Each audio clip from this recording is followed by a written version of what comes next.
Assalamualaikum warahmatullahi wabarakatuh. Diskusi Salam warahmatullahi wabarakatuh. diskusi malam ini mengangkat tema soal saling membuka bobroknya para pesohor politik di negeri ini. Jadi memang Indonesia dikenal sebagai sebuah negara yang secara bebas saling mengungkapkan aib-aib politik masing-masing aktor. Apa yang dinarasikan barusan oleh Pak Moderator bahwa kasus Hasto ini menarik untuk kita ulas kembali soal ada indikasi praktek korupsi sebagai orang yang memiliki posisi jabatan strategis di partai di PDIP. Tentu saja dengan posisi jabatan seperti ini Pak Hasto memiliki kekuatan lobby politik dan bisa memainkan peran-peran politik yang sangat bernilai strategis itu. Hari ini sejumlah media memberitakan bahwa Hasto akan atau sedang menyanyikan sebuah yang sesungguhnya kalau kita baca sebetulnya ini potongan video beberapa tahun yang lalu yang rekaman video itu adalah rekaman suara Pak Joko Widodo. Tapi pertanyaannya adalah ada apa di balik pengungkapan rekaman video itu oleh Pak Hasto? Tentu ini menimbulkan pertanyaan bagi kita. Saya cuma ingin mengatakan bahwa inilah sebuah dendam-dendam politik di antara para pemain politik di negeri ini.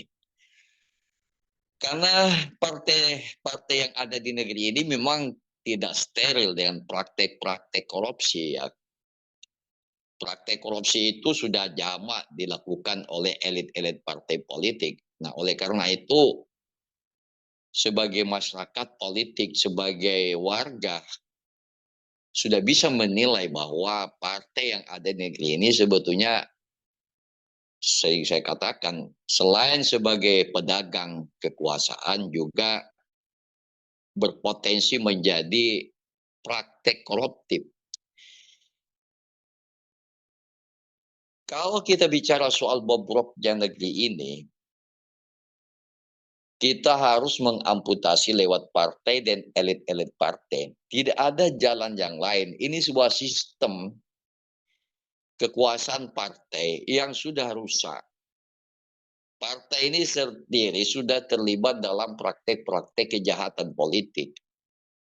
Sebetulnya saya ingin mengatakan bahwa Pak Hasto ini kan akan membangun satu politik tukar tambah. Ketika rejim Jokowi ini mengobok-obok memperantakan partai PDIP ini, ya, Hasto melakukan perlawanan dan salah satu bentuk perlawanan soal menginstal ulang drama-drama politik, drama-drama politik lewat video itu dan akan membangun satu citra bahwa Pak Jokowi sebagai presiden ada jejak rekam dalam setting-setting atau kejahatan-kejahatan politik masa lalu yang itu dijadikan sebagai alat atau membelundurkan Pak Jokowi dengan ungkapan Pak Hasto itu. Tetapi publik juga tahu sesungguhnya ini kan sebuah pasar permalingan di internal partai maupun antar partai di negeri ini. Ini kan soal bagi-bagi share of corruption di negeri ini. Ya, jadi Pak Hasto ini sebetulnya ingin melaundry diri dia, ingin menunjukkan kepada publik, ini loh kejahatan politik yang dilakukan oleh Pak Jokowi. Tetapi dia juga akan menunjuk kepada diri dia juga dengan banyaknya kasus-kasus korupsi yang menurut informasi banyak juga melibatkan Pak Hasto ya. Inilah drama politik di negeri ini, maling teriak maling. Ya. Artinya apa? Di era demokrasi yang semakin kapitalistik, yang semakin liberal, yang semakin terbuka ini, di tengah fragmented society, masyarakat yang semakin liar, ada struktur kesempatan, ada peluang-peluang koruptif yang bisa dilakukan oleh para politisi, bisa bekerja sama dengan aktor bisnis. Nah, pragmatisme politik yang dimainkan oleh partai politik ini memberikan struktur kesempatan semua orang bisa terlibat di situ. Ya, salah satunya sekjen partai PDIP ini. Jadi kalau toh Pak Hasto kembali melakukan nyanyian maju tak gentar, membela yang benar, atau ingin membangun branding politik bahwa dia orang yang melakukan perlawanan terhadap Jokowi atau rejim Jokowi, tapi masyarakat sudah keburu juga menilai benar nggak nyanyian Pak Hasto ini. Kan itu masalahnya. Karena semua sudah tahu, publik sudah tahu bahwa di internal partai PDIP pun juga banyak oknum-oknum atau elit-elit partai politik PDIP yang juga terjadi praktek koruptif. Misalnya bagaimana Harun Masiku yang sampai hari ini nggak tahu batang hidungnya di mana, meninggal atau disembunyikan atau apa. Wallahu alam, hanya Allah yang maha tahu dengan semua ini. Pemirsa, ini sebuah realitas kejahatan politik yang berjalan secara terus-menerus. Di sebuah negara yang katanya negara paling demokrasi di dunia. Tetapi kejahatan itu juga nyaris sempurna juga, dan itu juga ada pada diri atau internal partai, dan hampir semua partai politik di negeri ini mempertontonkan sebuah banalitas politik.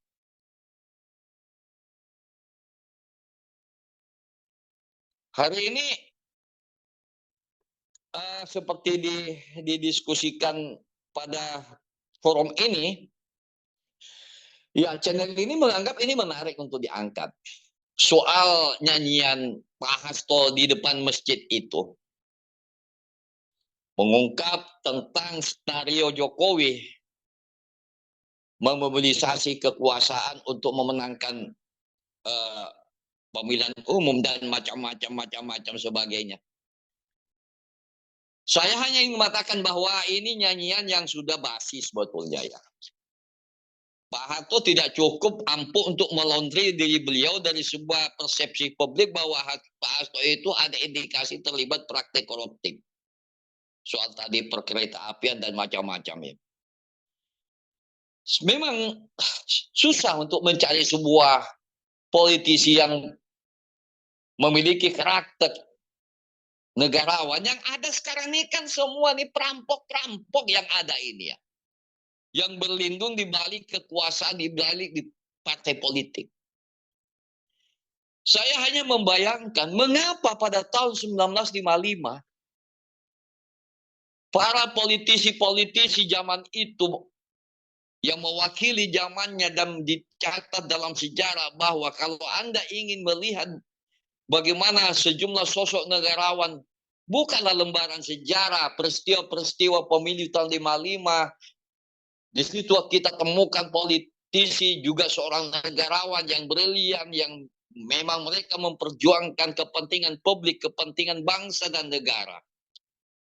Dalam sebuah kesempatan waktu itu saya masih jadi wartawan, saya sempat wawancara dengan Dr. Muhammad Natsir yang bekas Perdana Menteri, tokoh Masumi, banyak memberikan sebuah wejangan-wejangan politik kepada saya mengenai perjalanan karir beliau melawan otoritarisme kekuasaan Soekarno pada waktu, bagaimana Partai Masumi sebagai sebuah kekuatan partai yang beridentitas Islam pada waktu itu bisa melakukan sebuah perlawanan politik dari hegemoni sebuah kekuasaan pada waktu itu. Toh pada akhirnya Masumi dibubarkan oleh rejim pada waktu itu. Itu cerita 25 tahun yang lalu saya ketemu Pak Natsir, ya, tahun 80-an. Begitu juga saya ketemu Mr. Saprudin Prawira Negara di kantornya. Saya ingat betul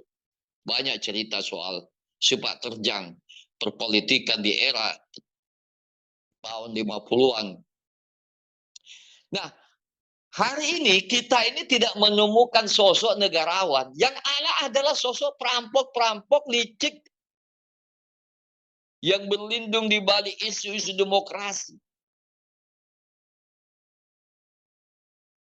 Perampok-perampok, para penjahat itulah yang menggerogoti negeri ini. Makanya Indonesia dapat julukan sebagai kleptokrasi state. Negara yang dikelola oleh para bajingan perampok.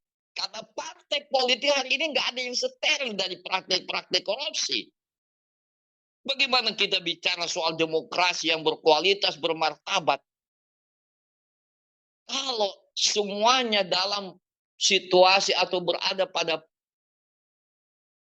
political decay, pembusukan politik yang terstruktur, yang berada di internal partai, elit partai politik. Pembusukan politik ini itu berjalan sampai saat ini. Lebih-lebih di penghujung kekuasaan rejim Jokowi hari ini. Ikan kalau busuk itu selalu dimulai dari kepala, Cak Slamet, bukan dari ekor. Artinya, negeri ini menjadi busuk, menjadi rusak, menjadi hancur secara politik dan ekonomi, itu dari kepala. Apa itu kepala? Yaitu elit-elit politik, para pejabat publik yang memiliki kendali kekuasaan, dia memanfaatkan posisi jabatan kekuasaan itu, melakukan perampokan-perampokan terhadap sumber daya politik, sumber daya ekonomi negara. Nah, kejahatan seperti ini itu berjalan nyaris tanpa berhenti, dan itu disaksikan oleh publik. Jadi publik itu sangat tidak care lagi dengan rejim yang ada sekarang ini. Kehilangan pengharapan. Yang adalah tontonan-tontonan kejahatan. Ya, sebetulnya Pak Kristianto ini, Sekjen PDIP ini, membuka kebobrokan di hadapan publik sebetulnya. Ini loh fakta-fakta kejahatan yang terjadi saat ini. Membuka satu persatu lembaran-lembaran. Nah, kalau Pak Hasto ini ingin cuci gudang, Pak Hasto kan bisa nyanyi di mana kuburannya Harun Masiku itu, yang menjadi simbol kejahatan politik di internal partai politik, dan itu dirusak oleh seorang Harun Masiku. Itu sebetulnya elit-elit partai ini mengungkap Harun Masiku ini di mana kuburannya, kuburan politiknya itu di mana. Kalau ini bisa diungkap, saya lebih welcome dengan Pak Hasto ini. Tetapi kan masih menjadi the dark number, menjadi sebuah pertanyaan gelap bagi publik soal Harun Masiku ini. Dan saya sudah sering mengungkap soal ini. Nah, kawan-kawan, Inilah pasar gelap politik yang terjadi di negeri ini. Sebuah era perpolitikan yang semakin hancur-hancuran, khususnya di era rejim Jokowi ini. Sangat banyak persoalan besar yang kalau kita ingin menyebut satu persatu. Ya, saya hanya mengatakan bahwa partai politik sekarang ini adalah saat-saat menjadi pedagang. Khususnya menjelang pilkada seperti sekarang ini ya. Musim panen, semua partai musim panen mendapatkan uang dari calon-calon kepala daerah. Ya, tadi sebelum acara ini saya ngobrol-ngobrol dengan Pak moderator ini, kasus Kalimantan Selatan misalnya. Ini kan juga satu bentuk kejahatan politik. Ada skenario kotak kosong. Dan ini akan terjadi dan kemungkinan besar terjadi di kota Banjarbaru. Karena PKB, partai PKB ini mencabut dukungan terhadap Aditya Mukti Arifin yang masih posisinya menjabat wali kota sekarang ini, mencabut dukungan terhadap beliau, dan PKB ini beralih dukungan terhadap Erna Lisa Halabi. Erna Lisa Halabi ini mantan bawahannya Pak Aditya Mukti Arifin. Sekarang menjadi calon wali kota dan didukung hampir semua partai. Jadi incumbent ini atau Pak Aditya ini akan gigit jari dan skenario kotak kosong ini akan berjalan dengan mulus. Inilah kejahatan demokrasi hari ini.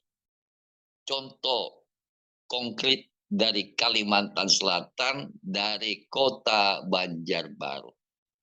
Inilah yang disebut demokrasi in danger, the danger of democracy. Saudara-saudara, kawan-kawanku semua, sebangsa dan setanah air, di tengah gemuruh peringatan Hari Ulang Tahun Republik Indonesia yang ke-79. Tapi ternyata kecerdasan berdemokrasi, kecerdasan berpolitik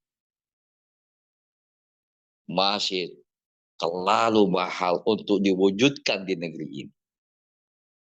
Ini sebuah ironis dari sebuah negara yang dilulukan dunia sebagai the most important democracy. Negara yang memiliki demokrasi terbesar di dunia. Tetapi pada kenyataannya, kejahatan-kejahatan politik itu juga berjalan secara sistematis yang diskenariokan oleh para pembesar-pembesar di negeri ini, para elit-elit partai politik. Inilah di dalam Al-Quran disebut